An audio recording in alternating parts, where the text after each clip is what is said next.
How could I forget my own sister? Oh, sweet darling. We're not blood related. That doesn't matter. I would love you regardless. Oh, Emily! What did we ever do to deserve Emily? What has this world done to deserve the entity that is Emmeline?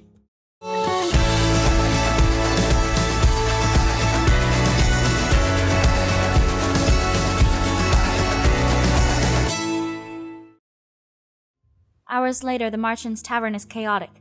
People are talking over each other, trying to relay the scene that they saw in town today. Every visitor here is talking about what they witnessed. I've been in a corner of the room this entire time, trying to understand everyone, but failing. Delora and Parfait are not here to calm all of this chaos. Hey, haven't seen you in a while. Oh wow, you're here again? Hey, princess. How are you feeling? I almost that's a jump bit when too I hear simple Rumple's right now, voice. Probably, actually. Yeah. Let me try that again. Hey, princess. How are you feeling? I almost jump when I hear Rumple's voice. Surprise! I can feel when a damsel is in distress, milady. Tips my fedora. I am really not in the mood for your flirting, Rumple. Oh, my apologies. I thought you might have wanted some cheering up. Where's your partner? He went out to town to survey the situation. Karma doesn't do anything around the tavern, but he does a whole lot for you, doesn't he? I suppose that's the least a man in love can do. Huh? I feel myself blush. What is Rumple going on about? Princess, you're pink! I am not. My mind feels all scrambled now. This is all Rumple's fault. Thankfully, before Rumple can continue talking, the door opens and Delora walks inside to call all the Martian boarders into the reception room. Oh, thank God! Oh, thank God! When I step into the reception room, I'm surprised to see two familiar figures standing beside Parfait. Oh, thank God! Rod and Emmeline are okay. Emmeline and Rod. Both of them look downtrodden and discouraged. Everyone is noticeably shocked as they step inside. The prince and princess! Where did they come from? What is happening at the palace? What of Queen Ophelia? Oh, don't tell me she's dead. We need silence in the room, everyone. You know what? Dolores' eyes are red. They are? What if she and Waltz are related? Huh. They both have red eyes, maybe. Delora raises her voice, effectively causing everyone to pause. She glances at Parfait, who nods and then turns to look at Rod and Emmeline. Princess Emmeline, if you would tell everyone what you told Delora and I. The room is unnaturally quiet as Emmeline begins her story. She starts with the events of 1 week ago. In the middle of a family dinner, Alcaster burst in with soldiers and seized her, Rod, and Ophelia in front of the king. Sir Alcaster said that if the king didn't hand over his crown, he would kill us. We had no idea a coup would be staged. The three of them were taken down to the prison cells, with Ophelia taken to a separate cell. Sir Fitzgerald helped us escape, but only just barely. Bless your heart, Fritz. Fritz, are you openly disobeying your father? I hope that he is safe. Alcaster wanted to kill the king. I'm sure that he will still win. Or he still will. But he has no reason to. The king has already handed over his crown. I speak before even realizing. Everyone stares at me, including Rod and Emmeline. Alcaster is a foul man. I only think he usurped the throne now without violence, because he wants less resistance from the people. He never spoke up to my father before. Oh, shit. Did you just say father? It's a long story, Em. Emmeline looks between Rod and I, her expression confused. You know each other? We do. Emmeline looks like she wants to say something, but she remains silent. Our mother is still inside the palace. We need to save her somehow. And Sir Fitzgerald! What happened to Fritz? We don't know. He helped us escape, but we were spotted at the last minute. He told us to run ahead and leave him behind. We didn't see him again after that, and we just couldn't wait, so Rod brought me here. Right now, we need to piece together this situation as quickly as we can, and then we need to figure out a way to save the king. I knew Alcaster was up to something, but I never thought it would escalate into this. Jurian, what do you know about this? Garland and I weren't stripped of our titles because we disobeyed Alcaster's orders. It was because we overheard Alcaster plotting something and tried to tell the king of his plot. We gave him a warning, but the king did not believe us, not with Alcaster and Mithras whispering in his ears. The king didn't think Alcaster was possible of such a betrayal. He thought we were trying to turn him against Alcaster for our own gain. King, you fucking fool. King, you fucking fool. And so Alcaster stripped us of our titles and banished us from the palace. Lady Parfait found us, and while we were happy to help out at the tavern, we also intended to eventually do something about the mess in the palace. So Alcaster has been planning to do this all this time.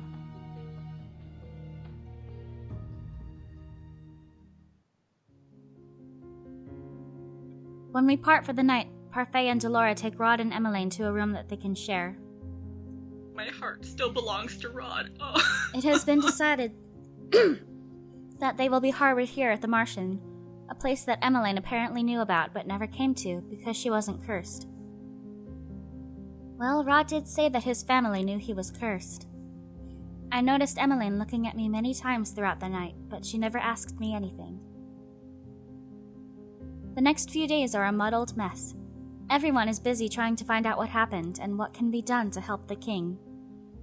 I am sweeping the tavern half-heartedly one day, my thoughts on everything but my chores. Everyone's been trying to do something to help out the last few days. Though I've gone on quite a few trips into town with Claude to search for information, I haven't been able to find much. I feel so useless. I'm finally on my break, so I decide to go into the reception room to rest. When I step inside, I notice Emmeline sitting on the couch. She waves me over as soon as she sees me. She hasn't really openly spoken to me since she has been here. Parfait and Delora have been trying to hide her so as not to cause a ruckus in the Martian. Rumors are dangerous now. You're Elion, right? Yes. Rod told me about your curse. He said that you're the king's blood daughter. I'm really sorry. I am shocked by Emmeline's sudden outburst. What? I didn't mean to, but I took your place. How could I forget my own sister? Oh, sweet darling. We're not blood related. That doesn't matter. I would love you regardless.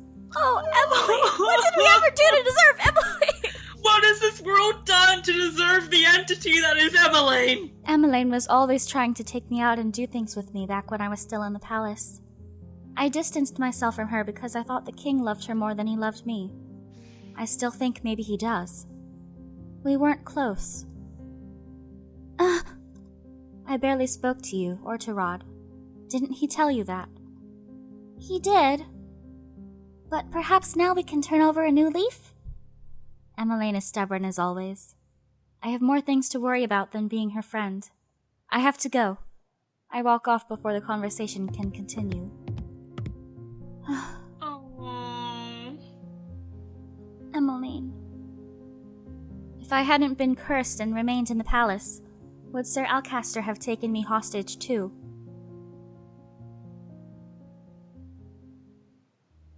The hours tick by, and as the tavern is emptied for the day, Delora calls everyone together to explain what she and Parfait have pieced together about the situation. All right, everyone. We've come upon some new information. The first is that Alcaster has cracked down on riots in town. Anyone seen protesting his rule is thrown in prison. The king always valued the people's opinions. Alcaster does not want opinions, he only wants to rule with an iron fist. This is too real. Our patrols have shown that there is overall more security in the palace and around the town. They have been charged with keeping people quiet in whatever ways they possibly can. As we've heard from the prince and princess, things are most turbulent in the palace. The king is still alive, but it is unlikely he will stay that way for very long. One thing is clear. Given Alcaster's motives to take over the kingdom, I doubt he will rest until the king is dead. The king's men have turned against him, and even if there are loyal soldiers still left in the palace, we cannot contact them right now. Rescuing the king and queen will be on us then. We just so happen to have people in the tavern that have a shot at rescuing them. Prince Rod has the key to a secret passage that we can use to break into the palace. Secret passageway? But only the king and commander of the knights have a key to that passage. How did they get a copy? Who's going to join us on this mission? Jurian and Garland both volunteer immediately, followed shortly by Claude and Waltz. I'll go too. The room goes quiet as I step forward and volunteer. Princess, we can't just allow you to put yourself in danger. I look at Claude, who's staring at me shocked. I took up this sword so I could protect those I care about. Princess, you don't have nearly enough practice. But I can help. I still have time to learn. I agree with Parfait, Princess. The palace isn't the place for you to try out your newfound sword skills.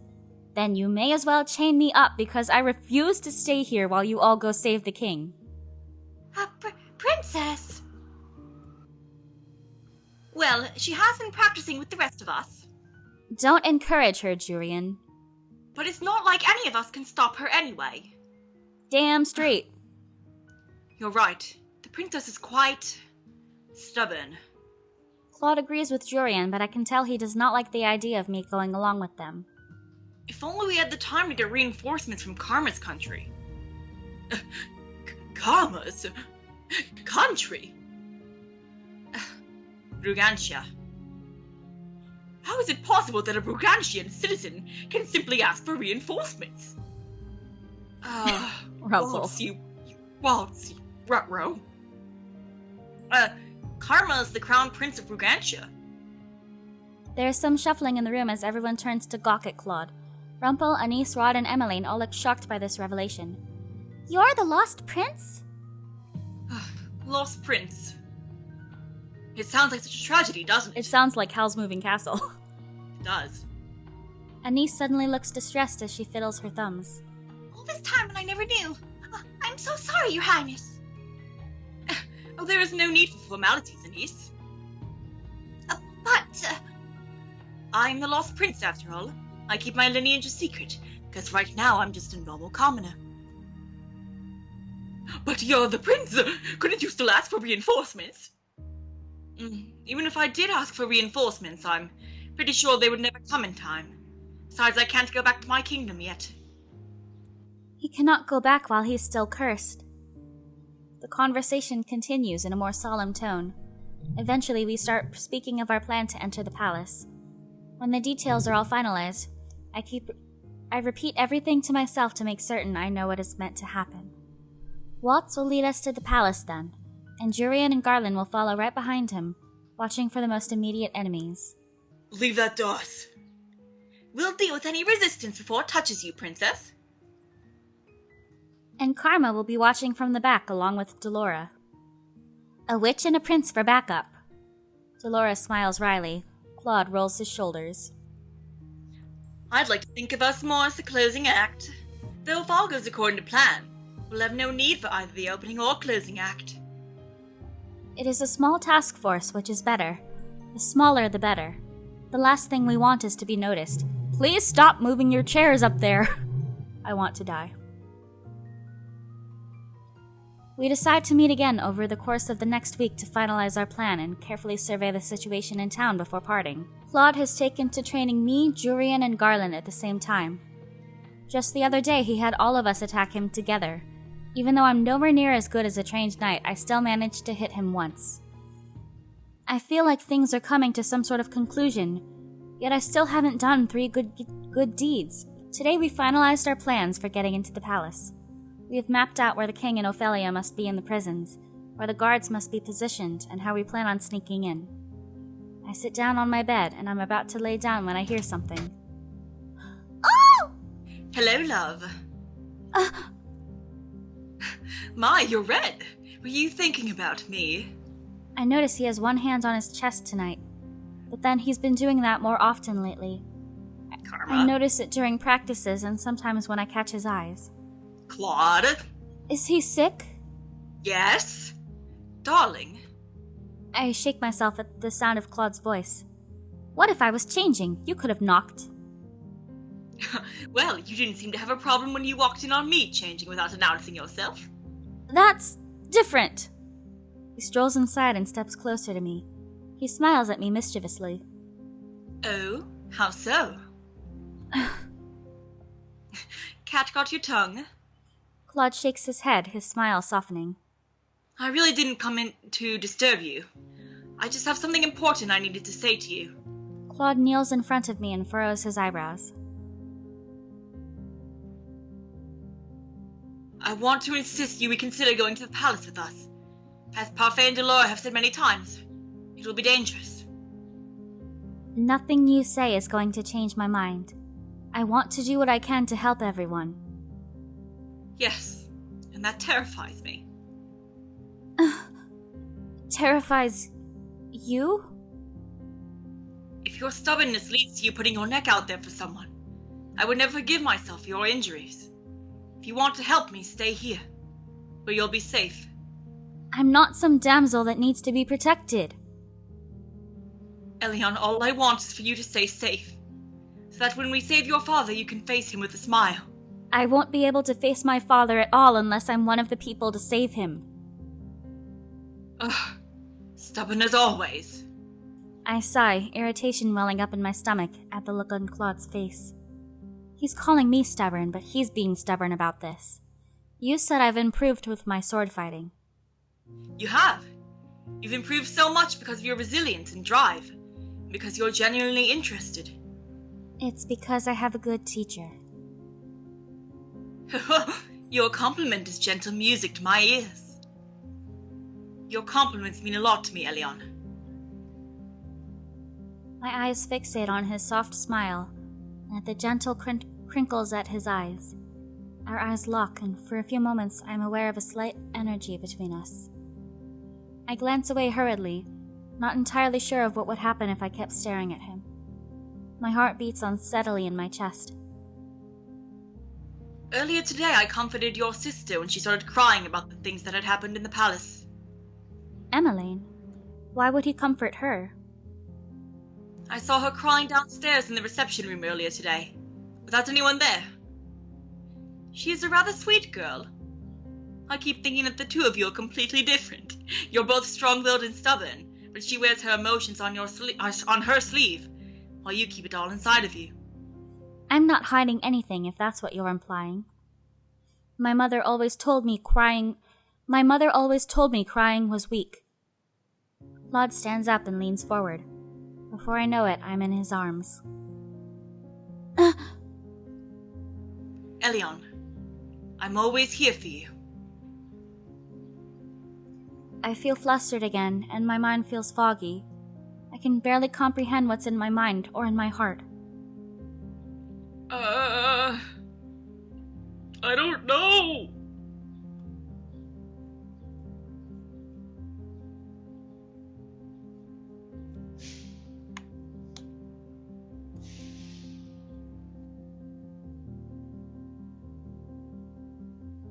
Thank you? I mean, what would she be sorry for? I'm sorry that your chest is hurting and you're probably fucking dying. I feel like it would be more like, better. I'm sorry, I don't want you to hug me. Oh, that'd be bad. We don't want that. Thank you. You never need to thank me, Elion.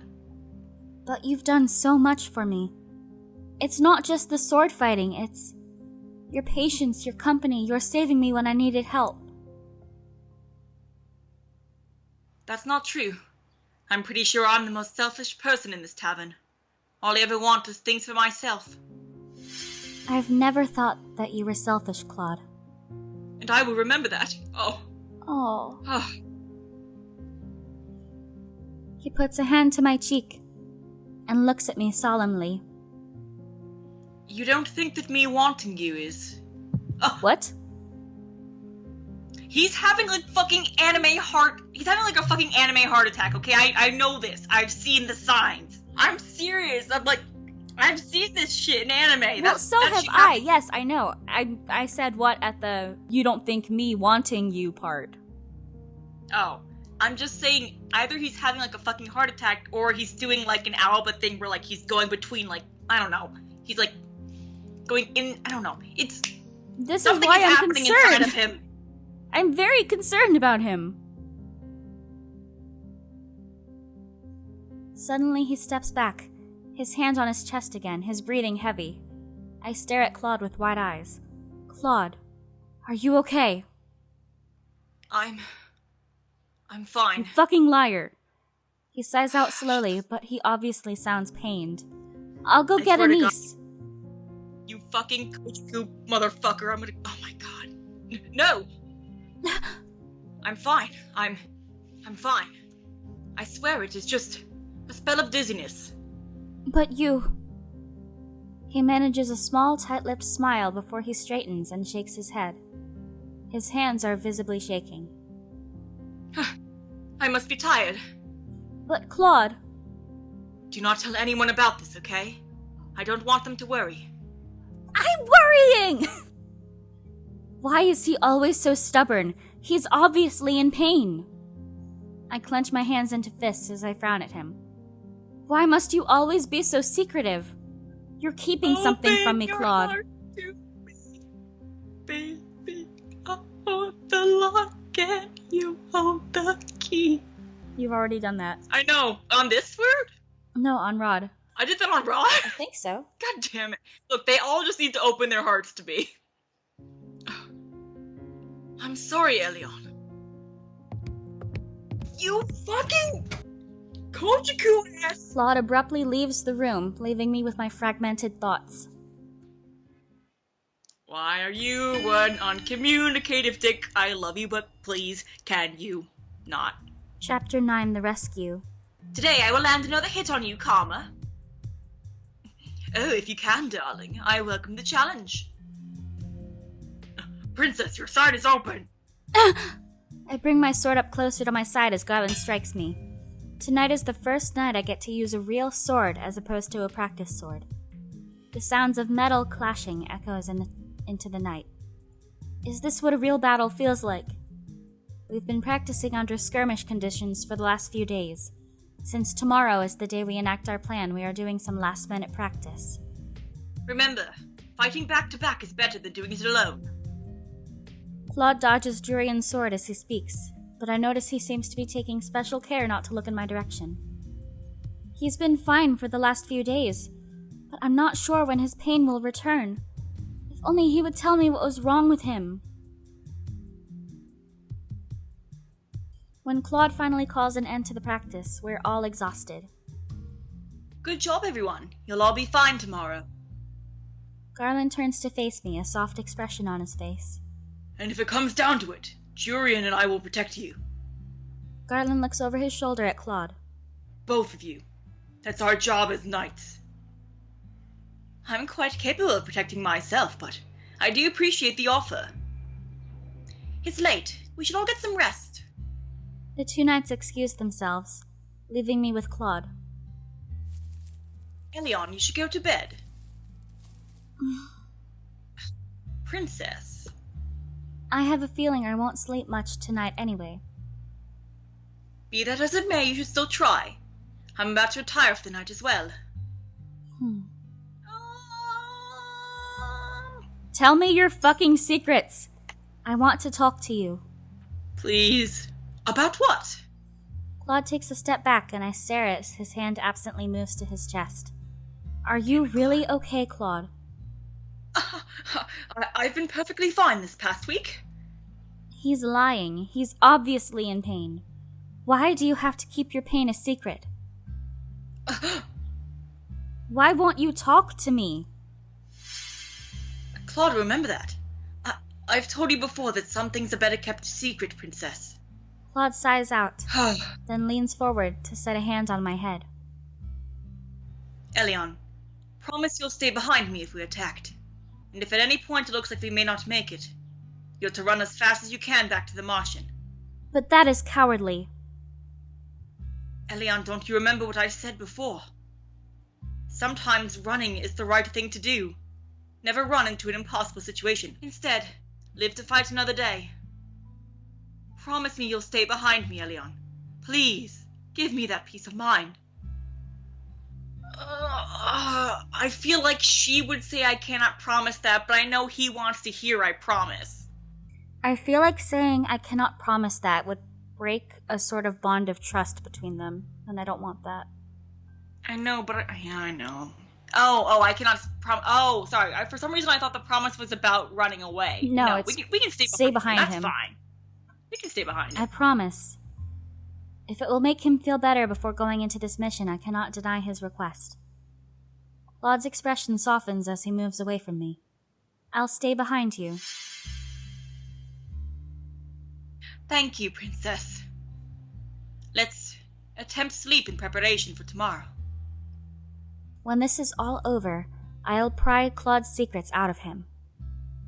Time to pull out my handy-dandy crowbar, because it's going to take a lot of work to pry that open.